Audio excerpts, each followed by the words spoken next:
இனிமையான நண்பர்களே, அன்புள்ளம் கொண்ட சொந்தங்களே, அனைவருக்கும் வணக்கம்.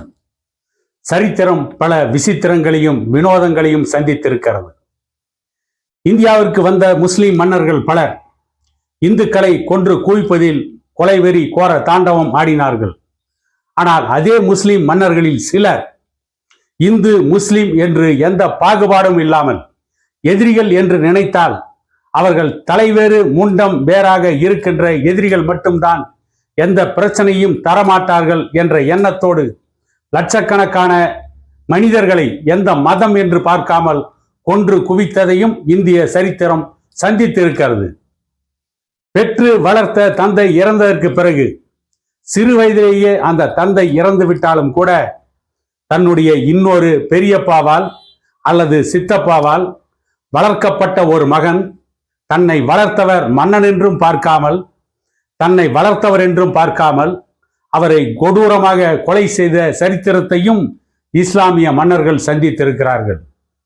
இஸ்லாமிய மன்னர்களை பொறுத்தவரை வாரிசு உரிமைக்காக, அரசாட்சிக்காக, ராஜ்ய பரிபாலனத்திற்காக உடன் பிறந்த சகோதரர்கள் தந்தை இவர்களை கொன்று குவிப்பதை சர்வ சாதாரணமாக நிகழ்த்தி இருக்கிறார்கள். இந்து மன்னர்களும் இருக்கிறார்கள். 1-2 பேரை தான் காட்ட முடியும். முஸ்லிம் மன்னர்களில் ஏகப்பட்ட உதாரணங்களை நாம் காட்ட முடியும். வரலாறு அப்படிப்பட்ட அவலங்களை சந்தித்திருக்கிறது. அதே நேரத்தில் இந்தியாவை ஆண்ட சில முஸ்லிம் மன்னர்கள் மிகவும் மனச்சாட்சியோடு நடந்து கொண்டிருக்கிறார்கள். பஞ்சாபை ஆண்ட ஒரு முஸ்லிம் மன்னர் ராமாயணத்தை மொழிபெயர்ப்பதற்கென்று, ராமாயணத்தை பெரிய அளவில் மக்கள் மத்தியிலே கொண்டு போய் சேர்ப்பதற்கென்று சில கவிஞர்களை கூட நியமித்திருக்கிறார். மராட்டியத்தை ஆண்ட பீஜப்பூர் சுல்தான்கள் மகாபாரதத்தை மொழிபெயர்ப்பதற்கென்று சிலரை நியமித்து மகாபாரதத்தை மொழிபெயர்த்திருக்கிறார்கள். இப்படியும் நடந்திருக்கிறது. வரலாறு இப்படிப்பட்ட விசித்திரங்களையும் சந்தித்திருக்கிறது. அடிமைகள் வம்சத்தை டெல்லியில் உருவாக்கினார் குத்புதீன் ஐபக். அவருக்கு பின்னால் இல்டுமிஸ், இன்னும் சிலர் வந்ததற்கு பின்னால் அவர்களின் வாரிசாக ஜலாலுதீன் என்பவர் அந்த அடிமைகள் வம்சத்தின் மன்னராக மகுடம் தரித்தார். ஜலாலுதீனுடைய சகோதரின் மகன்தான் அலாவுதீன் கில்ஜி. அலாவுதீன் கில்ஜி சிறியவனாக இருக்கின்ற பொழுதே அலாவுதீன் கில்ஜியின் தந்தை இறந்து விட்டார். ஆனால் ஜலாலுதீன் பாதுஷா என்ன செய்தார் என்று கேட்டால், அலாவுதீன் கில்ஜியை மிக பெரும் பாசத்தோடு வளர்த்தார். வளர்த்து ஆளானதற்கு பிறகு அவரை 2 மாகாணங்களின் கவர்னராக நியமித்தார். மாகாணங்களின் கவர்னராக அலாவுதீன் கில்ஜியை நியமித்தவுடன் 1292 ஆண்டு ஜலாலுதீன் பாதுஷாவின் அனுமதி இல்லாமலேயே மால்வா நாட்டின் மீது படையெடுத்தார் அலாவுதீன் கில்ஜி. அந்த படையெடுப்பில் மால்வா நாட்டை சூறையாடிவிட்டு அந்த நாட்டின் பெரும் செல்வங்களை அள்ளிக்கொண்டு பல யானைகளில் ஏற்றி கொண்டு வந்தார்.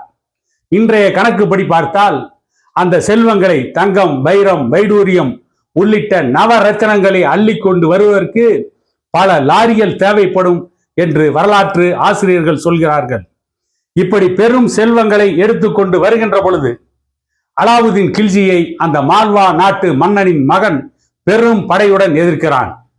மால்வா நாட்டு மன்னன் அங்கிருந்து கூச்சலிடுகிறான். அவனுடைய மகனை நோக்கி, நாம் சமாதானமாகிவிட்டோம், சண்டை செய்ய வேண்டாம் என்று சொல்கிறார். அப்படியும் அவருடைய மகன் கேட்காமல் அலாவுதீன் கில்ஜியோடு சண்டை போட்டு அலாவுதீன் கில்ஜியின் பெரும் படையின் தாக்குதலை சந்திக்க முடியாமல் மால்வா நாட்டு மன்னனின் மகனுடைய படை ஒட்டுமொத்தமாக நிர்மூலமானது. மால்வா நாட்டு மன்னனும் கொலை செய்யப்பட்டார். இப்படி கொலைவெறி கோர தாண்டவம் ஆடிவிட்டு வந்த அலாவுதீன் கில்ஜியை வரவேற்பதற்கு ஜலாலுதீன் பாதுஷா மன்னர்களுடைய அமைச்சரவையை கூட்டி அங்கே விவாதித்த பொழுது அங்கே ஒரு மூத்த அமைச்சர் ஜலாலுதீன் பாதுஷாவிடம் சொல்கிறார், உங்களுடைய அனுமதி இல்லாமல் மால்வா நாட்டின் மீது படையெடுத்திருக்கிறார் அலாவுதீன் கில்ஜி. அவர் சற்று ஆபத்தானவர்.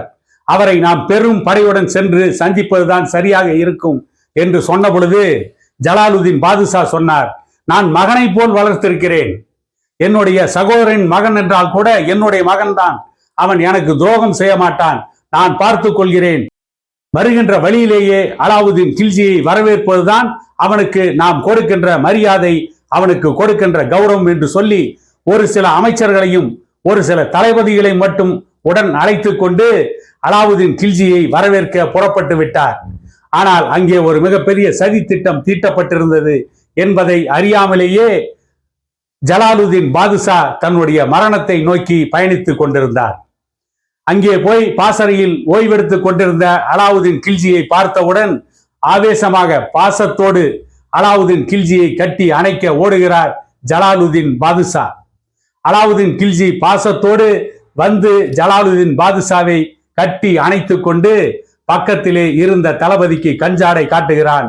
பின்னால் இருந்த முகமது பின் சலீம் என்கின்ற அவருடைய படை தளபதி ஜலாலுதீனுடைய முதுகிலே வாளை பாய்ச்சுகிறார். சற்று ஒதுங்கிக் கொண்டார் அலாவுதீன் கில்ஜி. அப்பொழுது அவருடைய கையிலும் ஏதேச்சையாக யதார்த்தமாக அந்த வாள் உரசியது. அதற்கு பிறகு இன்னொருவர் வந்து ஜலாலுதீன் பாதுஷாவை வெட்டுகிறார். அதிலும் தாக்கு பிடித்து தப்பித்து ஓடுகிறார் ஜலாலுதீன் பாதுஷா. அப்பொழுது யாகியா கான் என்கின்ற இன்னொரு படை தளபதி ஜலாலுதீனை தலை வேறாக முண்டம் வேறாக வெட்டி சாய்த்து விட்டு அலாவுதீன் கில்ஜியுடைய சிம்மாசனத்திற்கு பக்கத்திலே போய் ஒரு ஈட்டியிலே ஜலாலுதீனுடைய தலையை சொருகி அங்கே வைக்கிறார். அதை பார்த்துவிட்டு அலாவுதீன் கில்ஜி ஆனந்தமடைந்து ஆனந்த கூத்தாடினார். ஆனால் விதி வேறு வசமாக இருந்தது. கடைசியில் அலாவுதீன் கில்ஜியுடைய இறுதியும் ரொம்ப மோசமாகத்தான் இருந்தது. அதை பற்றி இன்னொரு பதிவில் பார்ப்போம்.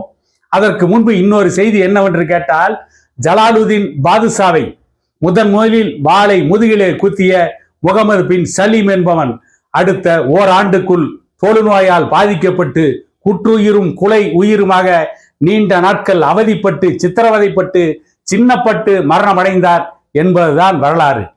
அதை போலவே பாகியா கான் என்பவன் ஜலாலுதீன் பாதுஷாவை தலையை வெட்டியவன் அடுத்த 6 மாதத்திற்குள் என்னை கொல்ல வருகிறார்கள் என்று சித்த பிரமை பிடித்து பைத்தியமாகி கத்தியே இறந்தான் என்பதுதான் கடந்த கால வரலாறு.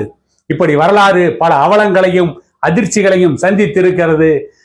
ஜலாலுதீன் பாதுஷாவை கொலை செய்துவிட்டு அந்த அடிமைகள் வம்சத்தில் ஆட்சிக்கு வந்த அலாவுதீன் கில்ஜிக்கு அடிமையாக வந்து சேர்ந்த மாலிக் கபூர் பல போர்க்களங்களில் வென்றிருந்தாலும் கூட அலாவுதீன் கில்ஜிக்கு இறுதியாக விஷ கோப்பையை கொடுத்து அவரை கொலை செய்தார் என்பதுதான் அந்த அடிமைகள் வம்சத்தின் இன்னொரு வரலாறு. இப்படி வழிநெடுகிலும் முஸ்லிம் மன்னர்கள் பல தேசங்களை வெற்றி பெற்றிருந்தாலும் கூட பல அவலங்களை சந்தித்திருக்கிறார்கள். வரலாறு இப்படித்தான் தொடர்ந்து ஓடிக்கொண்டே இருக்கிறது என கூறிக்கொண்டு இன்னொரு பதிவில் உங்களை சந்திக்கும் வரை உங்களிடமிருந்து விடை பெறுகிறேன்.